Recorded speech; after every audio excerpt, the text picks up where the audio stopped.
Breast cancer vlog, day 31. So I, like so many other patients, have been really struggling with anxiety. I mean, this is hard and it's scary and it's frustrating. And you don't have answers. And you're living with a level of anxiety that is persistent. And so I emailed my doctor and I said, listen, my blood pressure's a little up. Could we have a little bit of a little extra blood pressure medication or something like that? And what she did is she sent a referral for psychiatric care. So they called me and said, hey, we understand that you've asked for psychiatric care. And I went, no, not at all. And I explained, no, I'm having a double mastectomy in 2 weeks. And I'm having moments when I'm anxious. And I'm just asking for a little bit of anxiety meds. And they were like, well, we could sign you up for this trauma-based coaching. And I was like, honey, my surgery is in 2 weeks. There's nothing you can do for me in the next 2 weeks.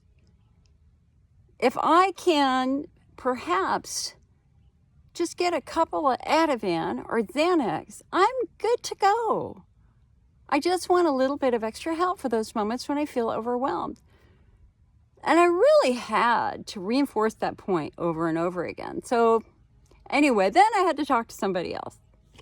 And I explained the situation again. Guys, I'm having surgery in 2 weeks. I'm scared for the surgery. What can you do for me? And they all pretty much admitted, oh, okay, yeah. I mean, pretty much all we can do is give you some medicine. And I'm like, great, that's all I want. And I don't need a lot, just a couple of pills.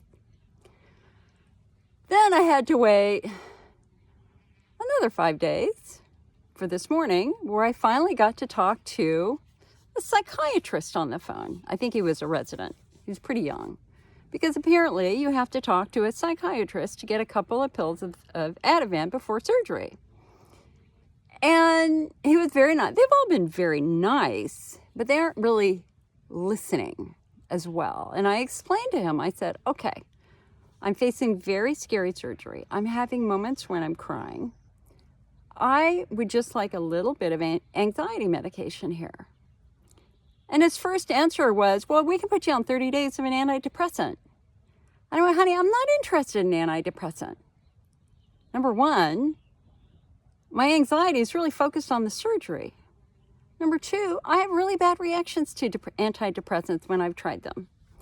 All I would like is just a couple of days of an anti-anxiety med. I don't even know if I'll need to use it, but I'd like to have it just in case. And he's like, oh. And I said, listen, I've never asked for this before. I've only taken one Valium in my entire life. I have no history of ever asking for this before. These are exceptional circumstances. I am facing major surgery.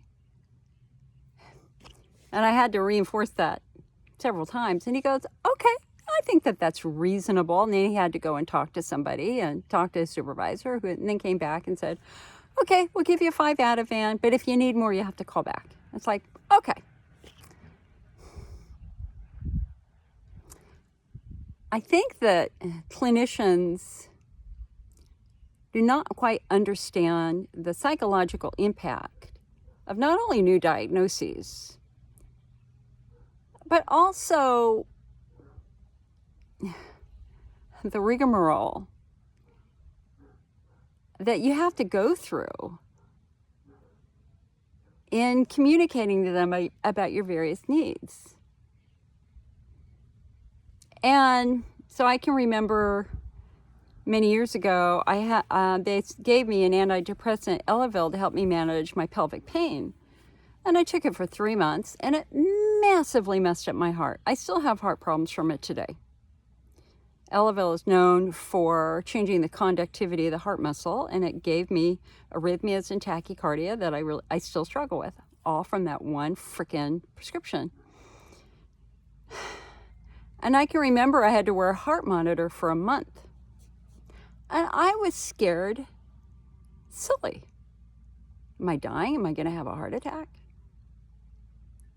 And it's like the cardiologist and the doctor is just like, we're not really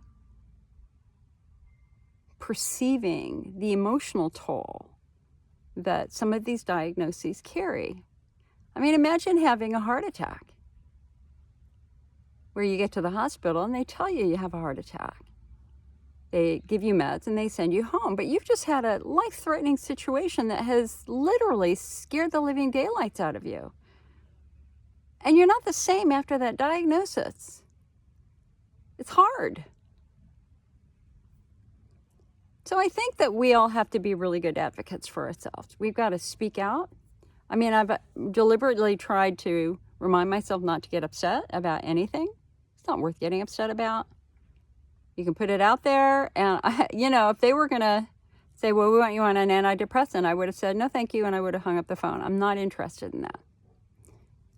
I think we know what feels good in our body, but we have to be receptive to what our doctors have to say at the same time.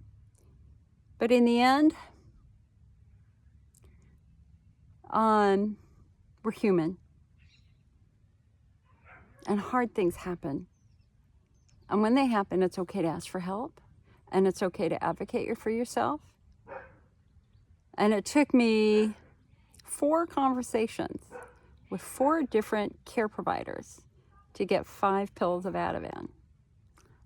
Now, what I should have done is I just should have called my surgeon's office. I'm sure she would have given it to me. But I made the mistake of trying to go through my primary care provider. I shouldn't have done that in the first place.